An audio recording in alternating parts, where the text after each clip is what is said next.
ಶಾರದಾ, ತಂಗಿ ಶಾರದಾ, ಏನ್ ಮಾಡ್ತಾ ಇದೀಯಮ್ಮ? ದೇವರ ಪೂಜೆ ಮಾಡ್ತಾ ಇದ್ದೆ. ತೆಗೆದುಕೊಂಡ ಪ್ರಸಾದ.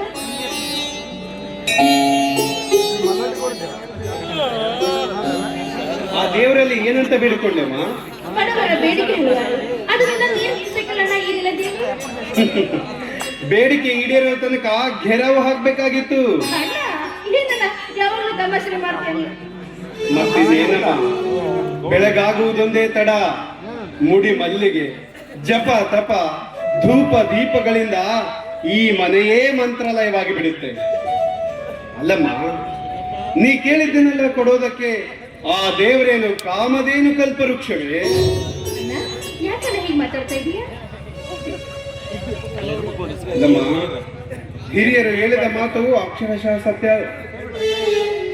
ಆದರೆ ನೀ ಪೂಜಿಸುವ ಆ ಫೋಟೋದಲ್ಲಿ ನೀನ್ ತಿಳಿದಿರುವ ದೇವರಿಲ್ಲ ಅಂತ ಹೇಳಿದ್ದೇನೆ ಹೊರತು ಪ್ರಪಂಚದಲ್ಲಿಯೇ ಅವನ ನೆಲೆ ಇಲ್ಲ ಅಂತ ಹೇಳಿಲ್ಲ. ನಿನ್ನ ಮಾತಿನ ನೋಡು ತಂಗಿ, ದೇವರು ಒಂದು ವ್ಯಕ್ತಿ ಅಲ್ಲ, ಅದು ಒಂದು ಬಹುದೊಡ್ಡ ಅಗೋಚರ ಶಕ್ತಿ. ಆತ ನಿರಾಕಾರ, ಅನಂತ ಸರ್ವಾಂತರ್ಯಾಮಿ. ಆತನಿಗೆ ಹಸಿವು ನೀರಡಿಕೆಗಳಿಲ್ಲ, ಉಡುಗೆ ತೊಡುಗೆಗಳಿಲ್ಲ, ಆಡಂಬರಿತ ಪೂಜೆ ಪುನಸ್ಕಾರಗಳೂ ಬೇಕಾಗಿಲ್ಲ. ನಿರ್ಮಲ ಶುದ್ಧ ಶಿಶು ಮನಸ್ಸಿನ ನಮಸ್ಕಾರಗಳೇ ಆತನಿಗೆ ಬಹು ಪ್ರೀತಿ. ಅದುವೇ ಆತನಿಗೆ ಮೃಷ್ಟಾನ್ನ ಭೋಜನದ ಸಂಭ್ರಮ. ಅಂದ್ರೆ ಮಾನವ ನಿರ್ಮಿತ ಈ ದೇವರ ಫೋಟೋಗೆ ಪೂಜಿಸಿ ಕಣ್ಣೀರು ತೋಡ್ಕೊಳ್ಳೋದು ವ್ಯರ್ಥ ಅಂತ ಹೇಳಿಲ್ಲ. ವ್ಯರ್ಥ ಅಂತ ಹೇಳಿಲ್ಲ, ಪೂಜೆ ಪುನಸ್ಕಾರಗಳಲ್ಲಿ ಅರ್ಥವಿರಲಿ, ಪೂಜೆಗಳಿಂದ ಆರ್ಥಿಕ ಹೊರೆ ಬಾಧಿಸ್ತಿರ್ಲಿ ಅಂತ ಹೇಳಿದೆ. ನೋಡು ತಂಗಿ, ಕಾಯಕದಲ್ಲಿ ಕೈಲಾಸ ಕಾಣಬೇಕು, ಪ್ರಯತ್ನದಲ್ಲಿ ಫಲ ನಿರೀಕ್ಷಿಸಬೇಕು. ಇದು ಆಧುನಿಕತೆಯ ಸಿದ್ಧಾಂತ. ಇದೆಲ್ಲವೂ ಬದಲಾಗಬೇಕೆನ್ನೋದೇ ನನ್ನ ಆಸೆ ಕಣಮ್ಮ. ಅಣ್ಣ ನೀನು ತಿಳಿದವನು, ಓದಿಕೊಂಡವನು, ಆದ್ರೆ ನಾನು ಏನೊಂದು ಹೊರೆಯದ ಮುಕ್ತ ಜೀವಿ ಅಲ್ಲ. ಅಂದ್ರೆ ಕಂಡ ದೇವರಿಗೆಲ್ಲ ಕೈ ಮುಗಿದು ನನ್ನಲ್ಲಿ ಒಳ್ಳೆ ನೌಕರಿ ಸಿಗ್ಲಿ ಅಂತ ಕೇಳ್ಕೊಂಡು ಬಂದೆ ನನ್ನ ಕಾಯಕ. ಅಂದ್ರೆ ಅಷ್ಟೇ, ಅಪ್ಪ ಅಮ್ಮ ತಮ್ಮ ಹೊಟ್ಟೆ ಬಟ್ಟೆನ ಕಟ್ಕೊಂಡು ನಿನ್ನನ್ನು ವಿದ್ಯಾವಂತನಾಗಿ ಮಾಡಬೇಕು. ಅವರ ಜನ್ಮ ಸಾರ್ಥಕವಾಯ್ತಣ್ಣ, ಸಾರ್ಥಕವಾಯ್ತು. ಬರೀ ಜಾಣತನದ ಮಾತನಾಡಿದ್ರೆ ಅವರ ಆತ್ಮಕ್ಕೆ ಶಾಂತಿ ಸಿಗಲಾರದು ತಂಗಿ. ಅಪ್ಪ ಅಮ್ಮನ ಆಶೆಯಂತೆ ನಿನಗೊಂದು ತಕ್ಕ ವರ ಸಿಕ್ಕು ನಿನ್ನ ಸಂಸಾರ ಸಮೃದ್ಧಿ ಆಗಬೇಕು. ಅಂದಾಗಲೇ ಅವರ ಆತ್ಮಕ್ಕೆ ಶಾಂತಿ ಸಿಕ್ಕಂತಾಗುವುದು, ನನ್ನ ಕರ್ತವ್ಯವೂ ಪೂರ್ಣಗೊಂಡಂತಾಗುವುದು. ಅಣ್ಣ ಈಗ ಸದ್ಯ ನನ್ನ ಮದ್ವೆ ಯಾಕೆ? ಮೊದಲು ನಿನ್ಗೊಂದು ಒಳ್ಳೆ ನೌಕರಿ ಸಿಗ್ಲಿ, ಆಮೇಲೆ ನೀನ್ ಮದ್ವೆ ಮಾಡ್ಕೋ. ಅದಾದ್ಮೇಲೆ ನನ್ನ ಮದ್ವೆ ಇದೆಯಲ್ಲ.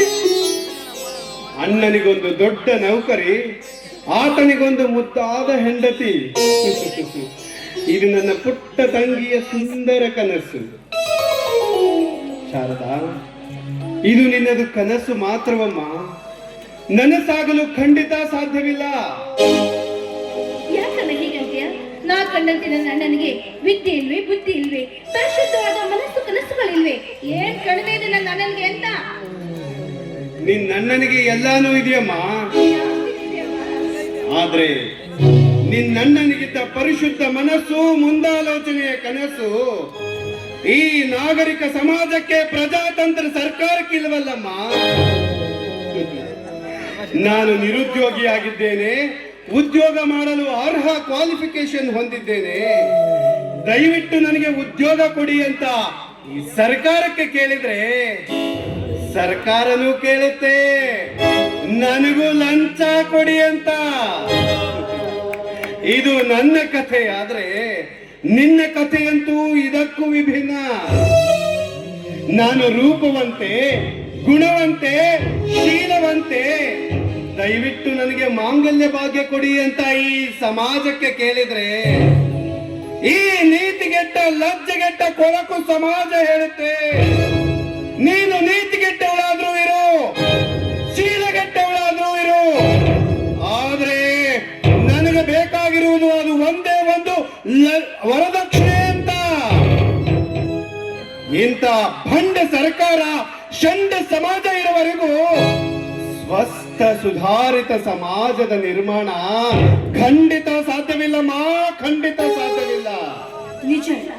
ಈ ವರದಕ್ಷಿಣೆ, ಲಂಚ, ಬಡತನ, ನಿರುದ್ಯೋಗ, ಅಸ್ಪೃಶ್ಯತೆ ವಿರುದ್ಧ ನಮ್ಮಂತ ಯುವ ಪೀಳಿಗೆಗಳು ಇಂದು ಎಚ್ಚೆತ್ತುಕೊಳ್ಳಬೇಕು. ಇವುಗಳ ವಿರುದ್ಧ ಧಿಕ್ಕಾರದ ಕಿರಿಸಿಡೆಯಬೇಕು.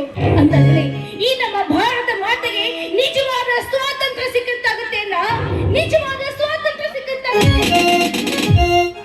ನಿಜ ತಂಗಿ, ಸ್ವಾತಂತ್ರ್ಯ ಬಂದು 78 ವರ್ಷಗಳು ಕಳೆದ್ರು ದೇಶದ ಧುರೀಣರು ಕಂಡ ಯಾವುದೇ ಕನಸು ನನಸಾಗ್ಲೇ ಇಲ್ಲ. ಸಂವಿಧಾನದ ಆಶೆಯಂತೆ ಜಾತಿ ಹೋಗಲಿಲ್ಲ, ಮಾನವ ನೀತಿ ಬೆಳೆಯಲಿಲ್ಲ, ಬಡತನ ಹಿಂಗಲಿಲ್ಲ, ಅನಕ್ಷರತೆ ತೊಲಗಲಿಲ್ಲ. ದೇಶದ ಗತಿ ಮುಂದೆ ಏನಾಗುತ್ತೋ ಅಂತ ಭಯವಾಗ್ತಾ ಇದೆಯಮ್ಮ, ಭಯವಾಗ್ತಾ ಇದೆ. ಅಯ್ಯೋ ಹೋಗ್ಲಿ ಬಿಡೋಣ, ದೇಶದ ಚಿಂತೆ ಮಾಡಿ ದಾಸ ಬಡವದ್ ನಾನಂತೆ ಅಲ್ಲ ಅಣ್ಣ. ನಮ್ಮ ನಮ್ಮ ಸಂಸಾರದ ಸಮಸ್ಯೆಗಳನ್ನು ನೀಗಿಸಿಕೊಳ್ಳುವಂತ ಬಡ ಜೀವಿಗಳು ನಾವು. ಇನ್ನು ದೇಶದ ಚಿಂತೆ ನಾವೇನ್ ಮಾಡ್ತೀವಿ? ಬಾಣ ಅಡಿಗೆ ಮಾಡಿದ್ರೆ ಊಟ ಮಾಡ್ಬಾರ್ದು ಅಣ್ಣ. ಅಣ್ಣ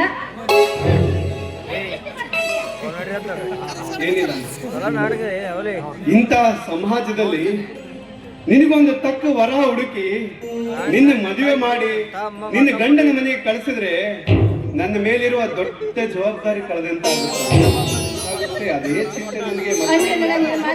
ಅವಾಗಿನ ನೋಡ್ತಾ ಇದ್ದೀನಿ, ಮದ್ವೆ ಮಾಡ್ಬೇಕು ಅಂತ ಹೇಳ್ತಾ ಇದೀಯ. ನಾನು ನಿಮ್ಗೆ ಅಷ್ಟೊಂದು ಭಾರವಾಗಿದ್ದೀನ? ನನಗೆ ಗೊತ್ತಣ್ಣ. ಹಾಗಲ್ಲಮ್ಮ, ಹಾಗಲ್ಲ. ನೀನ್ ಮಾತ್ರ ಸುಖವಾಗಿರ್ಬೇಕು ಅಂತ ಮಾಡ್ತಾ ಇದ್ದಿಲ್ಲ. ನೀನ್ ನನ್ ಜೊತೆ ಮಾತಾಡ್ತಾ ತಂಗಿಯೇ ತಂಗಿಯೇ ನನ್ನ ಮುದ್ದು ತಂಗಿಯೇ, ಅಣ್ಣನ ಬೆನ್ನಿನ ಮರಿ ಬೊಂಬೆಯೇ, ಮನ್ನಿಸು ಇಲ್ಲವೇ ದಂಡಿಸು, ದಂಡಿಸು ಇಲ್ಲವೇ ಮನ್ನಿಸು.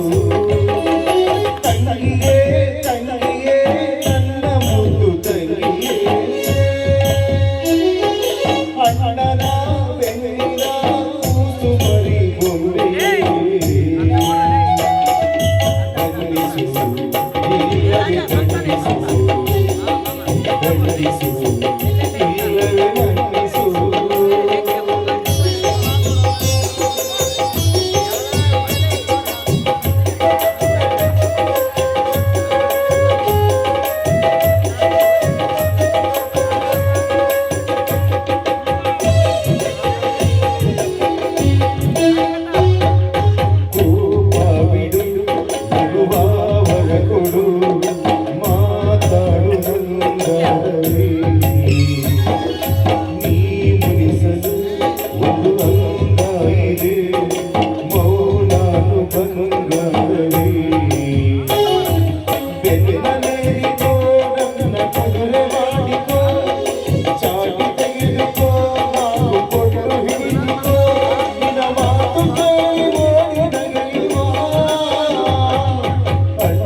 ದಂಡಿಸು ಇಲ್ಲವೇ ಮನ್ನಿಸು.